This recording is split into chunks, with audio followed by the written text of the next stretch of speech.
सांसद भरत सुतरिया अमरेली जिल्लाના વિવિધ અસરગ્રસ્ત વિસ્તારોની મુલાકાતે પહોંચ્યા।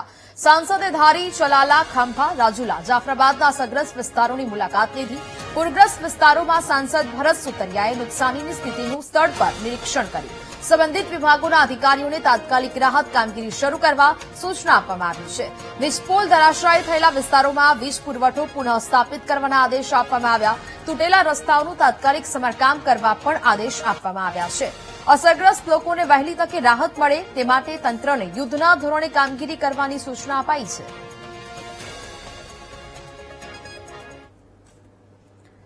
અમરેલીમાં વિરામ બાદ ફરીથી ધોધમાર વરસાદ શરૂ થયો। 12 કલાકના વિરામ બાદ ફરી સાવરકુંડલામાં મેઘરાજાની એન્ટ્રી। સાવરકુંડલા શહેરની સાથે સાથે ગ્રામ્ય વિસ્તારોમાં પણ ભારે વરસાદ થયો છે। નેસડી, કમી, કેરાલા સહિતના ગ્રામ્ય વિસ્તારોમાં પણ વરસાદ વરસ્યો। છોટાઉદેપુરના ગ્રામ્ય વિસ્તારોમાં ધોધમાર વરસાદ થયો છે। એક દિવસના વિરામ બાદ ભારે વરસાદ શરૂ થયો। Navapura post office, ST depot, Manek Chokdi સહિતના વિસ્તારમાં વરસાદ વરસ્યો છે। સમગ્ર વિસ્તારમાં વાવણીલાયક વરસાદ થતા ધરતીપુત્રોમાં ખુશી જોવા મળી રહી છે।